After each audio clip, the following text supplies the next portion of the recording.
मिश्रा। आइए नजर डालते हैं आज की खास खबरों पर।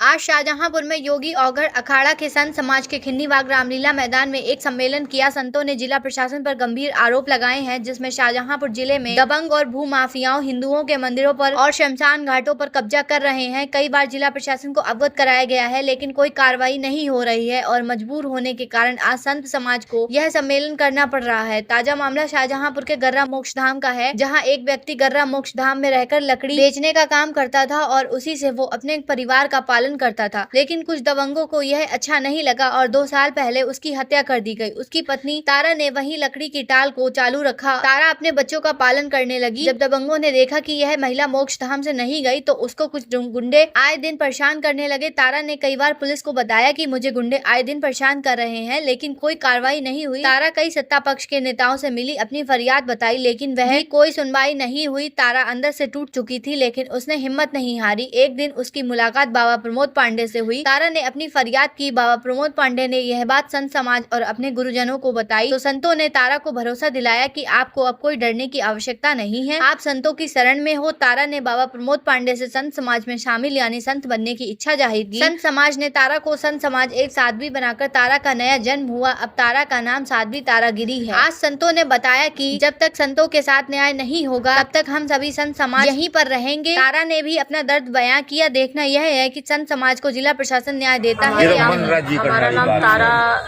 साध्वी तारागिरी है और मैं गर्रा मोक्षधाम पे रहती हूँ। मेरा पूरा जीवन वहीं बीता है। पूरा मतलब हमारी शादी भी हुई तब भी हम वहीं रहे। मोहल्ला वाला तराई के रहने वाले हैं। कम से कम हम 100 से 150 अपने प्रार्थना पत्र दे चुके हैं। डीएम, एसपी और कोतवाली, बरेली मोड़ चौकी सब कहीं। वहाँ मेरी कोई सुनवाई नहीं है। मेरे 2 साल पहले मेरे हस्बैंड का उसी टाल पे मर्डर हो गया था। जो वो लकड़ी का काम करते थे उससे हमारा घर का खर्च चलता था। जब उनका मर्डर हो गया तो वो टाल हम चलाने लगे हैं। जब हम चलाने लगे तो कुछ लोग मुझे कमेटी अपने आप को कमेटी का बता के 2 साल पहले कोई कमेटी नहीं थी तो कमेटी का बता के मुझे तरह तरह से टॉर्चर करने लगे। उस विषय में हम मंत्री जी से मिले और मंत्री जी से अपनी बात रखी कि मंत्री जी ऐसा है, आपने तो हमारे बड़ा पीठ थपथपाई थी। सन 2014 में हमने गौकसी पकड़वाई थी तो इन्हीं मंत्री जी ने हमें बहुत सम्मानित करके ये कहा कि तारा तुम महिला नहीं हो, तुम झांसी की रानी हो। और उसी जगह पर लोग ये कहते हैं कि इसको उठा ले जाओ, इसका बलात्कार कर लो, इसका मर्डर करवा दो। फिर हमने 1 महीने पहले वहीं दीक्षा ले ली। जिस समय आपको ये धमकियां मिल रही थी हाँ, तो बराबर हम पुलिस को फोन भी कर रहे थे। अच्छा। डीएम, एसपी को सबको पूरी 100 से 150 एप्लीकेशन मेरे पास है। हम सबसे मिले, सबसे बात करी। मेरे कई बार बयान हुए सीओ साहब के यहाँ और उन्होंने ये कहा कि चलो कर रहे हैं और कभी कोई सुनवाई नहीं हुई। हमें इतना टॉर्चर करा गया कि अभी जब हमने दीक्षा ले ली, हम 7 तारीख को पूजा करने के लिए नहा रहे थे तो नहाते भी इन लोगों ने मेरा वीडियो बना लिया। वीडियो जब बनाया तो हम चीखे चिल्लाए कि मेरा वीडियो कैसे बनाया।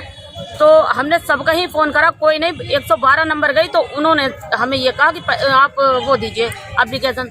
तो हमने उन्हें बताया भैया हमने एप्लीकेशन कम से कम 100 से 150 दे चुके हैं। अब ये कहते हैं कि और जो जिनका हाथ मेरे आदमी के मर्डर में था वही लोग आके खूब गुंडागर्दी करते हैं, लड़कियां औरतें लाते हैं, शमशान में रखते हैं। और जैसे कोई भी महात्मा अंदर बाथरूम या मतलब शौचालय करने नहीं जा सकता तो कहते हैं कमेटी वाले मना कर रहे हैं। तो क्या हम महिला हैं तो हम बाहर जाएंगे तो क्या आप मेरा वीडियो बना लेंगे?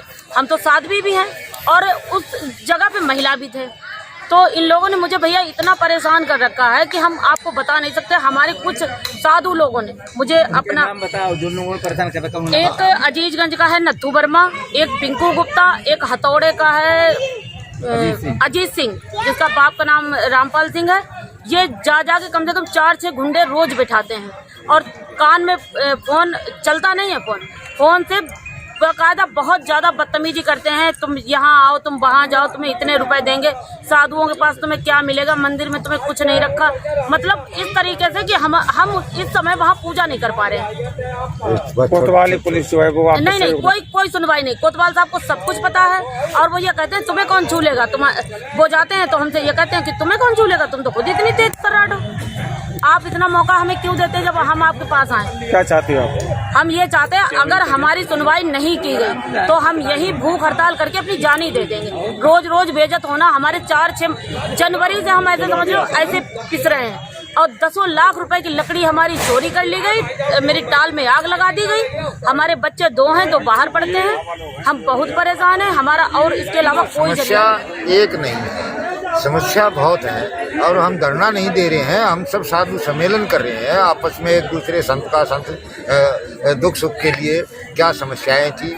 तो मैं नाथनगरी बरेली से यहाँ चल के आया, यहाँ के डीएम से मैं मिला कि भाई डीएम अधिकारियों को हम अवगत करा दें कि इन संतों की क्या प्रॉब्लम है। तो यहाँ के जो अधिकारी हैं वो साधु संतों की सुनवाई नहीं करते हैं। जो ये उत्तर प्रदेश है ये ऋषि मुनियों का है, इसमें बहुत से ऐसे हमारे सनातन धर्म के मंदिर हैं, तीर्थ हैं जिनके ऊपर नाजायज कब्जा हुआ है और उन कब्जों को सरकार द्वारा हम चाहते हैं कि उन कब्जों को हटाया जाए और उन धर्मस्थलों को जो है बताने की हमारी एक वो लगे हुए हैं। तो आश्रमों पर कब्जा होना, हाईवे जो निकले हैं, हाईवे के ऊपर जो कभी कौड़िया की ज़मीन नहीं थी, अब वो योगी जी ने जो है हाईवे निकाल दिए, सौंदर्यकरण लगा दिया, तरनताल की स्कीम दे दी, मंदिरों के भी जो पुराने तत्व विभाग द्वारा पैसा आता है उसके द्वारा भी हर सुविधाएं दे रहे हैं। गाय की समस्या है, गौशाला हमने योगी जी से हमारे गुरु पीर हैं उनको आदेश प्रणाम करके हमने वो करवाया है, जो कुछ भी है गौशाला खोल दी है। गौशाला का बजट सारा ये कहाँ जाता है ये नहीं पता। मैंने मुख्यमंत्री उप मुख्यमंत्री से मिला हूँ और कंसर्न डिपार्टमेंट से मिलता हूँ। तो क्राइम को बढ़ावा जो मिलता है वो डिपार्टमेंट से मिलता है, ना कि नेताओं को। एक जेई होता है जूनियर इंजीनियर, वो जब प्लान बना के देता है ये फिर ऊपर तक प्लान यस होते चले जाते हैं मगर नीचे 0/0। तो हम ज़मीन से जुड़े हुए हैं, ज़मीन से